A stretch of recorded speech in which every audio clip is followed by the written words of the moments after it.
자, 그 다음에 이 앞에 쭉 소득의 실태를 보게 되면요. 대한민국 국민이, 일본의 사토리화가 왜 이렇게 진행된다 했었어요? 성장률이 낮아진 가운데 속에서 국민들의 소득이 그러니까는 줄어들기 시작했잖아요. 지금 우리가 지금 겪기 시작한 게 일본이 지난 30년 동안 겪었던 거예요. 자, 봐봅시다. 대한민국 대표 산업은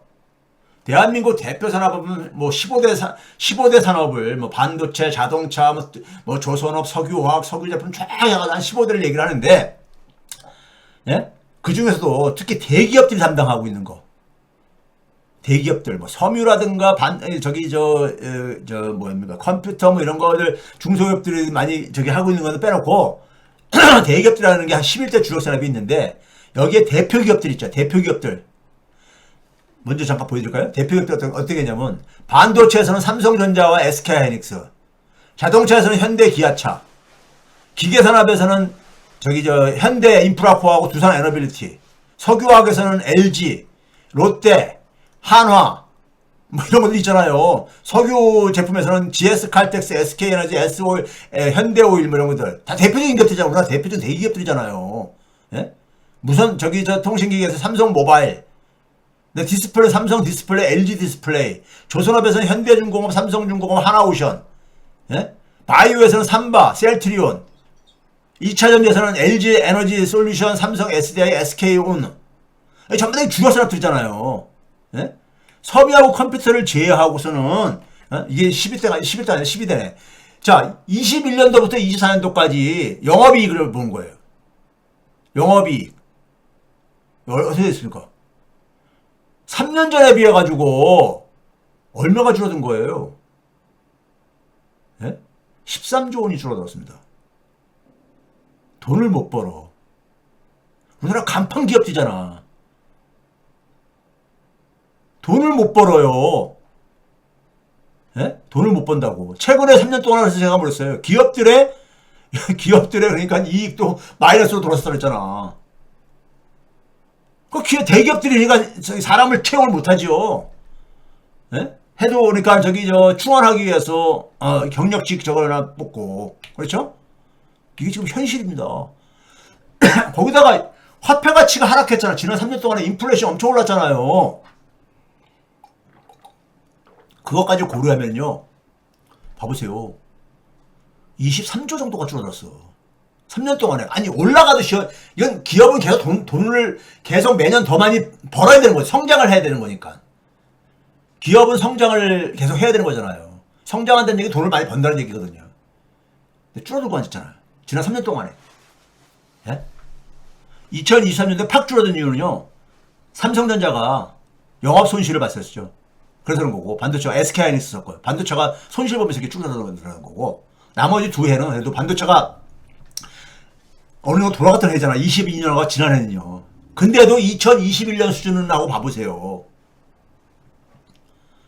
우리나라 간판 대기업들, 12대 주력산업의 대표 기업들의 전체 영업이익이 이렇게 변했어요.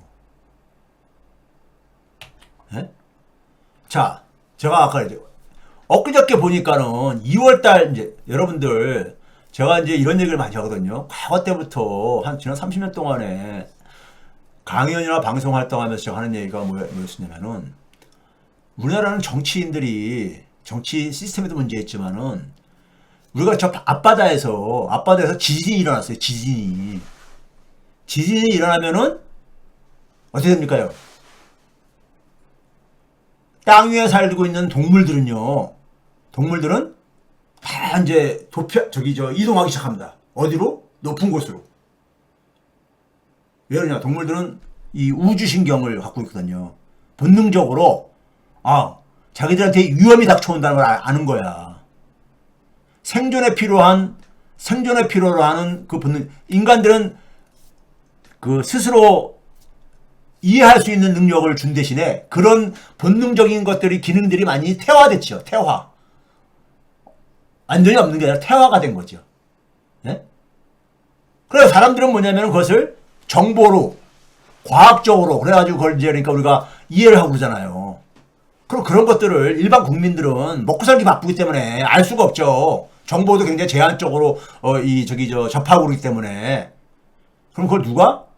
공직자, 언론, 정치인들이 그 위기에 대해서 대비를 하도록 얼람, 경고 사인을 내줘야 되고 대비책을 만들어야 되는 거 아닙니까? 예? 왜? 앞바다에서 지진이 났어? 그럼 좀 있으면 해일이, 소위 쓰나미라고 하는 해일이 몰려온다. 그럼 엄청난 피해가 발생한단 말이에요. 그 피해를 최소화하기 위해 가지고 미리 대피를 시키고 대비책을 만들고 해야 되는 거잖아요. 근데 그런 얼람을 경고를 제가 이렇게 막 날리고 해도 공직자들은 안 움직여. 오히려 어떻게 하는지 아세요? 거짓말을 해. 오히려 사실을 은폐를 해. 우리나라 공직자들은요.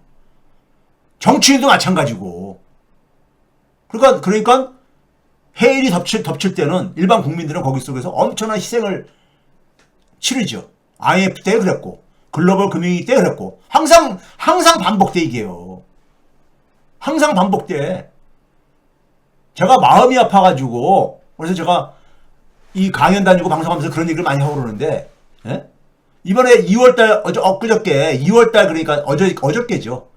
3월 1일 공휴일인데도 불구하고 산자부가 이 공휴일임에도 불구하고 토요일 공휴일임에도 불구하고 나와서 보도를 배포했어. 2월달 수출액을 역대 2월 중 2위 실적을 기록했다.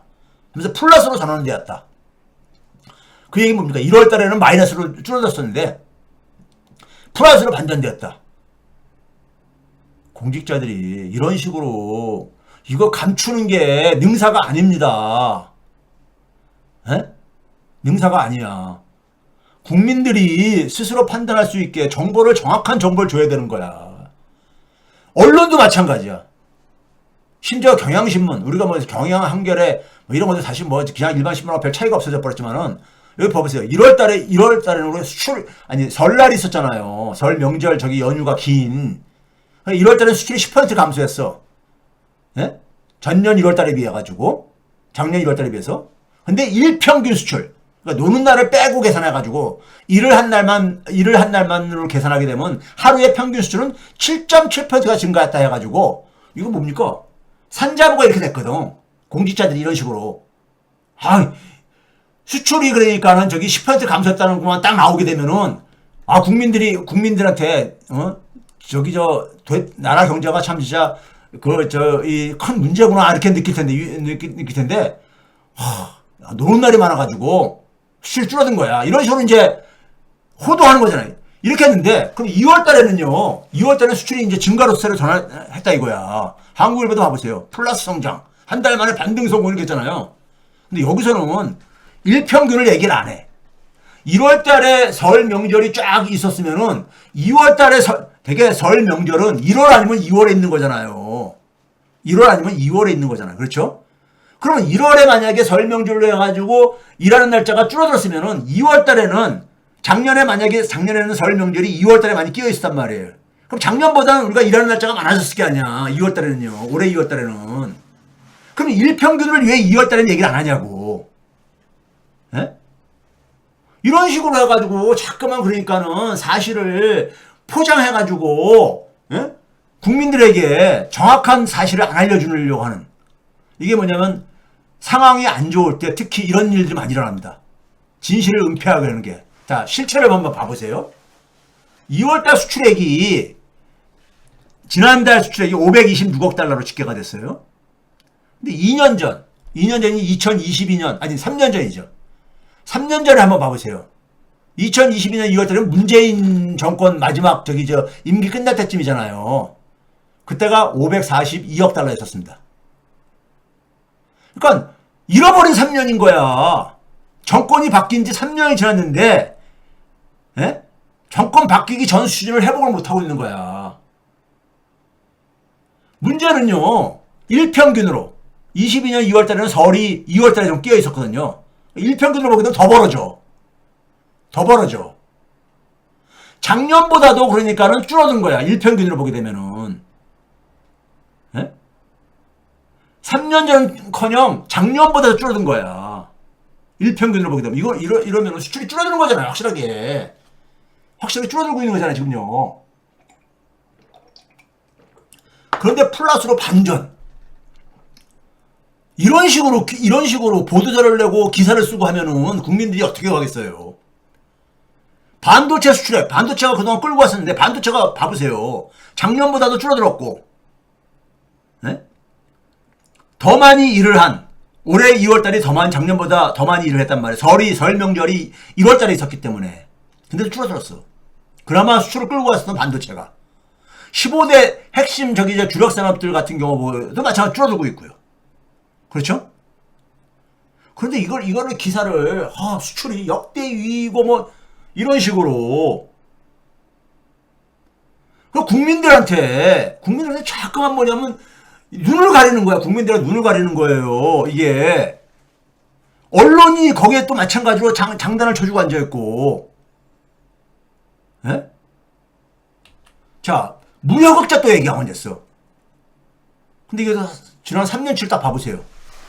3년치 보게 되면 수출은 봐보세요. 수출은 542, 521, 526으로 3년 전보다 줄어든 상태잖아. 수입은요.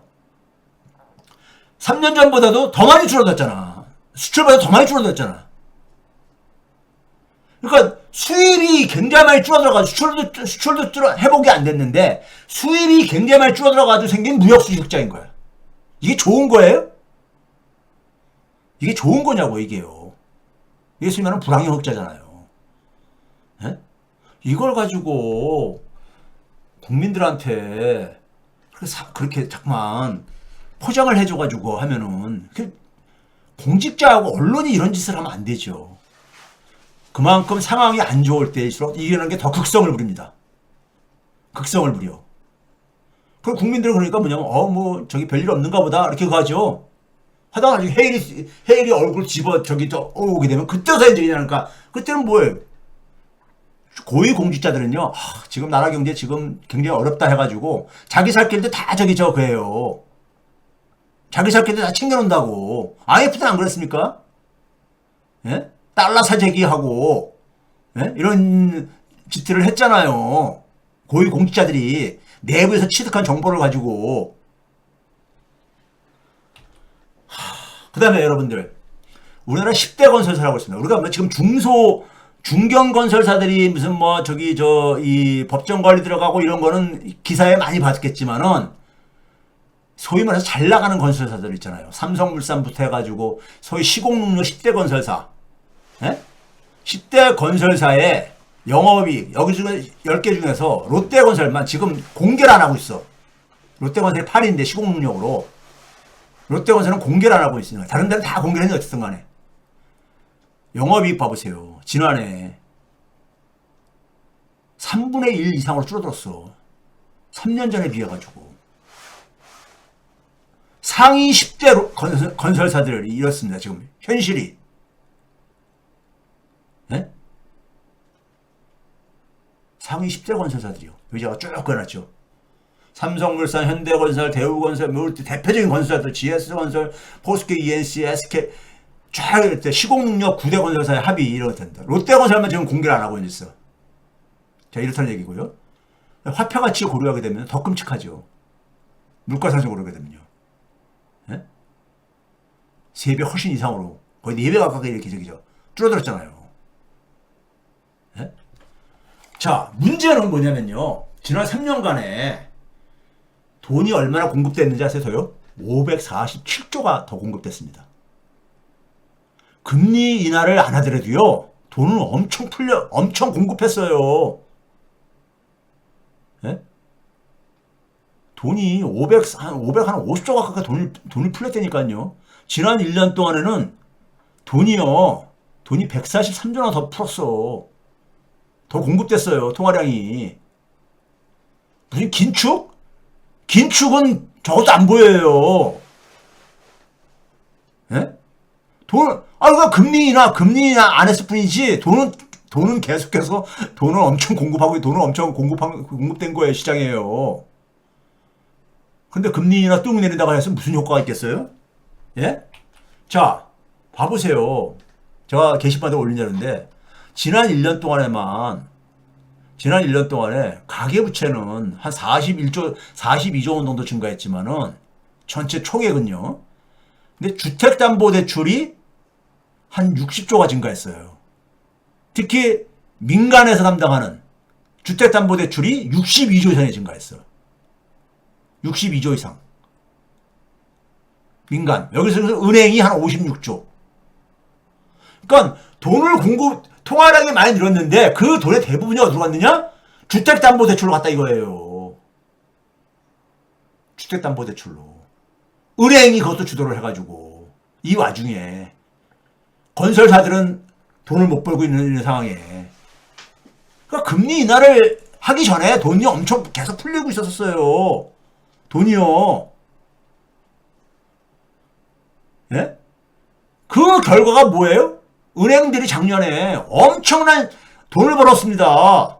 이거 봐보세요. 지난 3년 동안에 경기가 어려운 상황 속에서 돈을 못 벌다가 작년 1년 동안에 예? 돈을 엄청 벌었어요. 5대 시중은행들의 순이익이 봐보세요.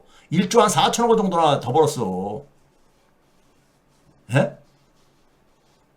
이게 왜 그렇겠습니까? 주택담보대출로 돈 번 거야. 참, 주택담보대출로. 건설사는 돈을 못 벌었는데 건설사는 찌그러들고 있어 지금요. 이렇게 하는데도 불구하고.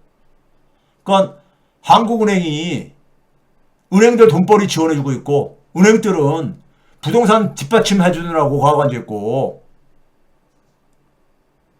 지금 이미 이런 상황이야. 금리 인하하기 전에도요.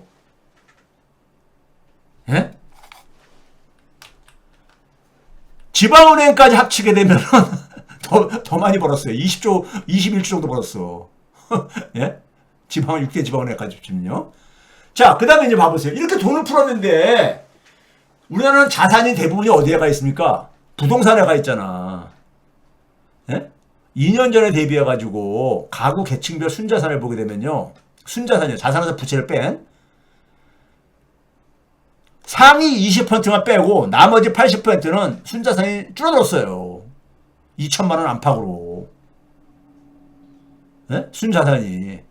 상위 20%만 2,700만 원 이상이 증가한 거야. 순자산이. 예?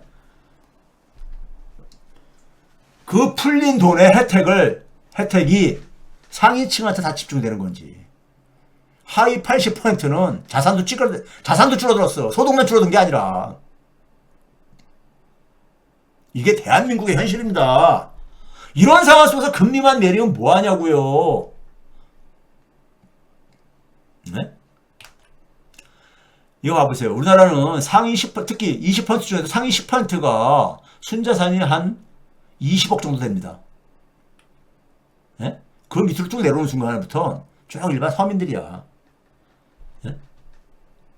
이런 거 현실이에요.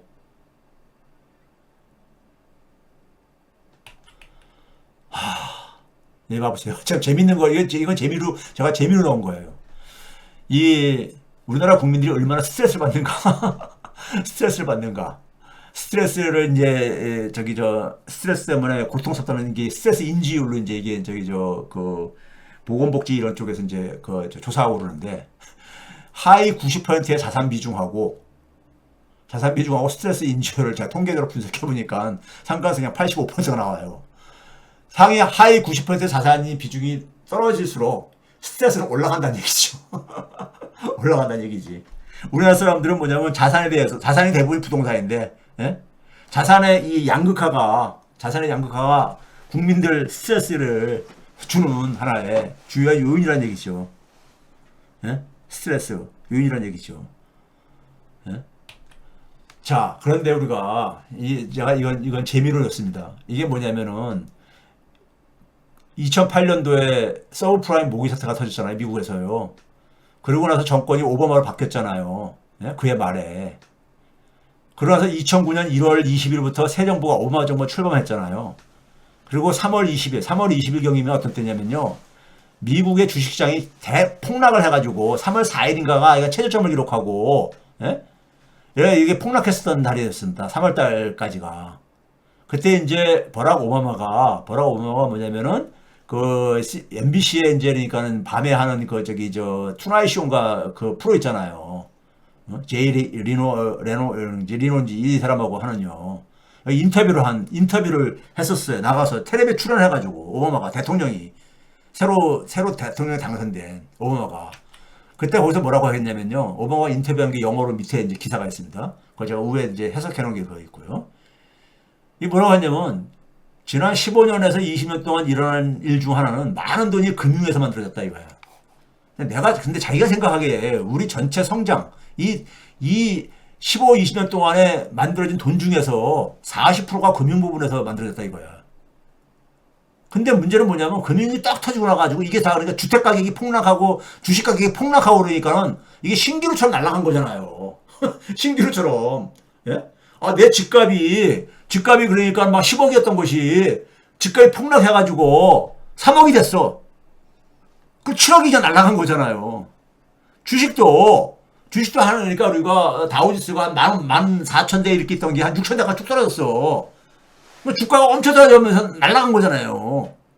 예? 그러니까 그동안 그 성장의 상당 부분이 실제 성장이 아니라 땀 흘려서 일해가지고 번 돈이 아니라 종이돈, 장부상의 돈이 장부상의 이익이었다는 거야. 이런 식의 성장은 이건 굉장히 문제가 많다. 이런 얘기를 나와서 투나잇쇼에 나와서 오바마가 그때 했던 얘기예요. 이게 맞는 얘기야. 우리 이제 부동산 자산에 충격 오면요.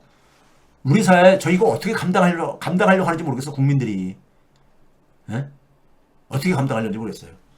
자, 그 다음에 여러분들 일자리를 대개 우리가 경기 후행 지표라고 합니다. 경기 후행 지표. 지금 앞에서 쭉 이렇게 소득 데이터를 봤듯이 결국은 이게 이제 경제 전염병이 제일 마지막으로 퍼지는 게 고용시장, 그 다음에 이제 자산시장, 부동산 이런 게 그러합니다. 자, 이거 보시게 되면 재밌는 게 있습니다. 50대 취업자가 처음으로 꺾이기 시작했습니다. 우리나라는 30대, 50대가 주로 일자리 증가를 주도해 왔었어요. 예? 65세 이상은 정부가 만드는 거고, 민간 시장에서 만드는 거는 30대하고 50대가 주도를 했었어요. 예? 근데 50대는 대개가 뭐냐면, 1차 직장에서는 대개 퇴직하고 나서 2차 시장에서 대개 일자리 잡는 분들. 이런 분들이 이제 많이 있는 연령층 되잖아요. 이게 꺾이기 시작합니다. 50대가. 예? 근데 50대 인구는 여전히 증가하고 있다 이거예요. 증가가 계속 여전히 감소하는 게 아니라 인구는 증가하고 있는데 취업자가 꺾인다는 얘기입니다. 근데 65세는 취업자도 증가할 뿐만 아니라 고용률도 증가하고 있고 50대는 고용률도 꺾이고 있다는 거예요. 어떻게 65세보다 50대가 더 고용률이 그러니까 먼저 꺾이냐고. 65세 이상 취업 잡아보세요. 빠르게 증가하고 있잖아.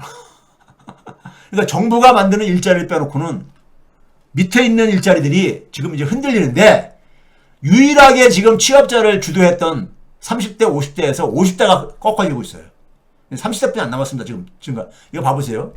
근데 60대 이상에서도 보게 되면은 60대 전반 여기 파란색은 2년 전이고요. 오렌지 색깔은 1년 전이고 그 다음에 그린 색깔 녹색은 올해입니다.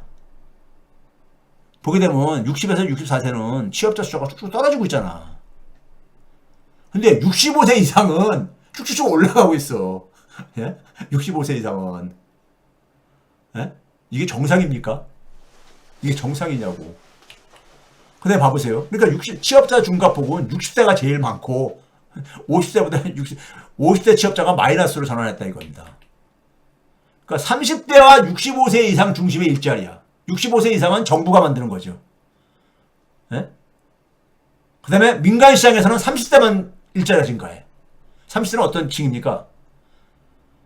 자, 기업 어느 정도 경력을 쌓은 그러면서 아직까지도 좀 뭡니까? 프레시한 게 남아있는 분들이죠. 예? 기업에서 그러니까는 바로 그러니까 써먹을 수 있는 예? 바로 써먹을 수 있는 사람들이잖아요. 기업이 처음 채용하게 되면은 예? 훈련도 시켜야 되고 그렇게 하잖아요. 예? 30대가 되게 되면 바로 저기 이직을 하더라도 바로 투입이 돼가지고 실적을 만들어낼 수 있는 연령이잖아요. 그러다가 40대가 되면서부터는 어떻게 됩니까? 기업 입장에서는 정리하고 싶어 하죠. 정리하고 싶어 하죠. 40대짜리 줄어드는 현상이 바로 그겁니다. 예? 근데 50대는 그래도 증가했었어. 지금 민간 시장에서 제2차 퇴직하고 난 이후에 그래도 민간 시장에서 한 번 더 기회를 정도를 그러니까는 예? 가졌는 세대였는데 이게 줄어들고 있다는 얘기예요. 예? 자, 40대가 취업자 절대 규모가 줄었는 얘기 뭡니까요?